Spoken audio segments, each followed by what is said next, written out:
အားလုံးပဲမင်္ဂလာပါဒီတစ်ခေါက်မှာတော့ကိုရီးယားမှာနေထိုင်ပြီးတော့မော်တော်ယာဉ်ပိုင်ဆိုင်ထားသူများအတွက်တချို့တော့အဝေးပြေးလမ်းမတွေကိုအသုံးပြုတဲ့အခါတိုးဂိတ်ဝင်ကြေးပေးရတဲ့ပုံစံနဲ့ပတ်သက်ပြီးတော့ပြပြပေးခြင်းပါတယ်တိုးဂိတ်ပုံစံ2မျိုးရှိပါမယ်ပထမတစ်မျိုးကမြန်မာပြည်မှာလိုပဲတိုးဂိတ်မှာဝန်ထမ်းရှိပြီးတော့အဲ့ဒီဝန်ထမ်းကိုတိုးဂိတ်ကြီးပေးငွေပြန်အမ်းတဲ့ပုံစံဖြစ်ပါတယ်ငွေသားရောကတ်နဲ့ပါပေးချေနိုင်ပါတယ်နောက်တစ်မျိုးကတော့ high back ကတ်နဲ့ဖြတ်တဲ့ပုံစံဖြစ်ပါတယ်သူကတိုးဂိတ်ဖြတ်တဲ့အခါမှာကားလုံးဝရက်စရာမလိုပဲ30ကီလိုမီတာအောက်နဲ့မောင်းသွားရုံဖြင့်စင်ဆာကနေအော်တိုတိုးဂိတ်ကြီးဖြတ်သွားတဲ့ပုံစံဖြစ်ပါတယ်ဆိုတော့ high back အကြောင်းအရင်ပြောရအောင်မိမိရင်မှာ high back တက်ဆင်မယ်ဆိုလို့ရှိရင်2မျိုးတက်ဆင်ရပါမယ်ပထမတစ်မျိုးကဓမ္မဂီလို့ခေါ်တဲ့စင်ဆာဖတ်မဲ့ဆက်ဖြစ်ပြီးတော့ဒုတိယတစ်မျိုးကတော့အဲဒီဆက်မှာတက်ဆင်ရမယ်ငွေပေးချေကတ်ပဲဖြစ်ပါတယ်အဲ့တော့ဓမ္မဂီလို့ခေါ်တဲ့စင်ဆာဖတ်မဲ့ဆက်အကြောင်းကိုအရင်ပြောပါမယ်ဓမ္မဂီဆက်ရဲ့ဈေးနှုန်းတွေအနေနဲ့ကတော့အနည်းဆုံး1,3000ကနေအများဆုံး1,000သိန်းဝန်းကျင်အထိပုံစံအမျိုးမျိုးရှိပါတယ်ပုံမှန်ကတော့1,3000 4,000လောက်ဆိုရင်အဆင်ပြေပြေနဲ့အသုံးပြုနိုင်ပါအမျိုးအစားအနေနဲ့ကတော့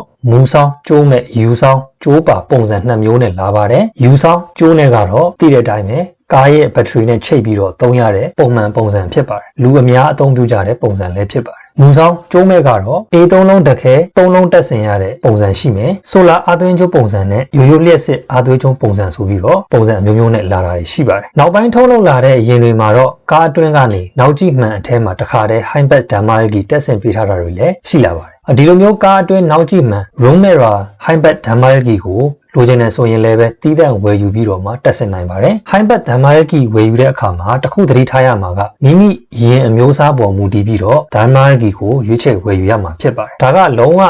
မှားလို့မရပါဘူးရိုးရိုးပုံမှန်အိမ်စီးရင်ကုန်တင်ရင်အငှားရင်အဝေးပြေးဘတ်စကားမတန်ဆွမ်းသူအတွက်တီးတန့်သုံးစသဖြင့်ယာဉ်အမျိုးအစားပေါ်မူတည်ပြီးတော့မှတီးတန့်သုံးဓမ္မဂီတွေရှိနေလို့ဖြစ်ပါတယ်high back ဓမ္မဂီတွေရဲ့စွမ်းဆောင်ရည်တွေကတော့တစ်ခုနဲ့တစ်ခုမတူကြပါဘူးတချို့ကဘာမှမပါပဲတိုးဂိတ်ကြီးလက်ကျန်ငွေပမာဏစတာတွေကိုအတန်တစ်မျိုးနဲ့ပဲအတိပေးအချက်ပြလှုပ်ဆောင်ပေးပါတယ်တချို့ကတော့လည်းအတန်နဲ့ရောဓမ္မဂီပေါ်က LED စာသားကဏ္ဍနဲ့ပါဖော်ပြပေးပါတယ်မူဆောင်ဆိုရင်တော့အားရှိမရှိကအစားဖော်ပြပေးပါတယ်တချို့ဓမ္မဂီတွေကြတော့လည်းပဲဘန်ကတ်လိုမျိုးကတ်ကြီးမဟုတ်ပဲနဲ့ဖုန်းကတ်အရွယ်ကတ်သေးသေးလေးကိုဟနာဘန်မှာသွားပြီးတော့ရှောက်ထားထုတ်ယူရမှာဖြစ်ပါတယ်ပြီးမှမိမိရဲ့ဓမ္မဂီတွေကိုဖုန်းစင်ကတ်ထည့်တယ်လို့မျိုးထည့်ရတာဖြစ်ပါတယ်ဘန်သွားရတာအလုတ်ရှုံမယ်ဆိုတဲ့သူတွေကတော့ဒီလိုဓမ္မဂီမျိုးကိုရှောင်ပြီးတော့ဝယ်ရပါမယ်ဟင်းဘုတ်ဓမ္မဂီဟင်းဘုတ်ခတ်ထုဆိုတာတွေလည်းရှိပါတယ်သူကတော့ပြန်အမ်းငွေတွေရရှိနိုင်တာတို့ထောက်ပံ့ကြေးတွေရရှိနိုင်တာတို့တွေတောင်ရှိပါသေးတယ်ပြောရမယ်ဆိုလို့ရှိရင်တော့ပြောမကုန်အောင်ပုံစံမျိုးမျိုးတွေရှိပါတယ်နောက်တစ်ခုကတော့ဓမ္မဂီတွေမှာစနစ်2မျိုးနဲ့လာပါတယ် RF ဓမ္မဂီနဲ့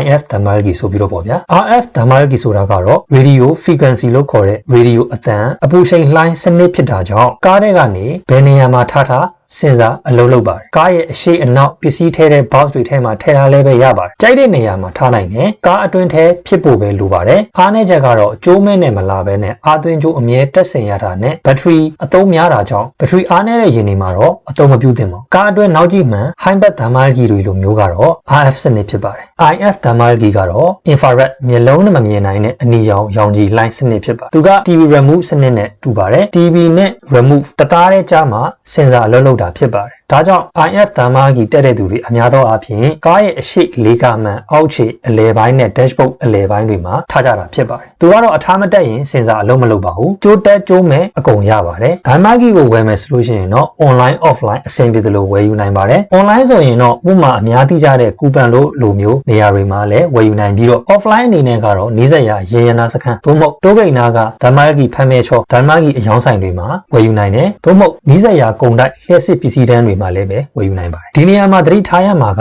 ရေရနာစခန်းသို့မဟုတ်တိုးဂိတ်နာကဓမ္မဂီဖမ်းမဲချောမှာဝယ်တဲ့သူတွေကတီးသန့်မှတ်ပုံတင်စရာမလိုပါဘူးဖမ်းမဲချောကနေပြီးတော့မှစလဲဆုံးလုပ်ပေးပါတယ်ဖမ်းမဲချောကနေမဟုတ်ဘဲနဲ့တခြား online offline ကနေဝယ်ယူထားတဲ့သူတွေကတော့တီးခြားမှတ်ပုံတင်ရပါမယ်မှတ်ပုံတင်တာကတော့မိမိကိုယ်တိုင် online ကနေလုပ်နိုင်တယ်လို့မျိုး high back ဖမ်းမဲချောတွေမှာလည်းတွားပြီးတော့မှမှတ်ပုံတင်တာမျိုးတွေလုပ်ဆောင်နိုင်ပါတယ် online ကနေပြီးတော့ကိုယ်တိုင်မှတ်ပုံတင်မယ်ဆိုလို့ရှိရင်တော့ high back ဓမ္မဂီနဲ့ကွန်ပျူတာမှာ USB ကြိုးနဲ့ချိတ်ဆက်ရပါမယ်ဖ ဖုန်းတို့ tablet တို့နဲ့အလုံးမလုံးပါဘူးချိန်ပြီးတဲ့အခါမှာဟန်ကူတိုတို့ဂုံစာလို့ခေါ်တဲ့ home page မှာစာရင်းသွင်းပြီးတော့မှတ်ပုံတင်နိုင်ပါတယ်ဒီ home page link ကိုလည်းဗီဒီယိုအောက်မှာချပေးထားပါမယ်ပထမဦးဆုံး home page မှာ sign up sign in လုပ်ရပါမယ်ပထမစာမျက်နှာကဓမ္မယကိရှင်းကျူ download ဆိုတာကိုနှိပ်ပြီးတော့ခဏဆောင်ပါနောက်စာမျက်နှာကျလာရင်အပေါ်ဆုံးကစာသားတွေထဲကဓမ္မယကိခွန်းလေးကိုထောက်ပြီးအောက်ကိုကျလာမဲ့စာတွေထဲက download mid ဂျောင်းဘူဂျိုဝဲကိုနှိပ်ပါအဲ့ဒီအခါ cyber security ရ agent program တစ်ခုကို down ဖို့ပြောပါလိမ့်မယ်အဲ့ဒါ down ပြီးတော့ခဏစောင့်နေပါပြီးတဲ့အခါမှာဓမ္မယကိနဲ့ USB ချိတ်ခိုင်းရင်ချိတ်လိုက်ပါ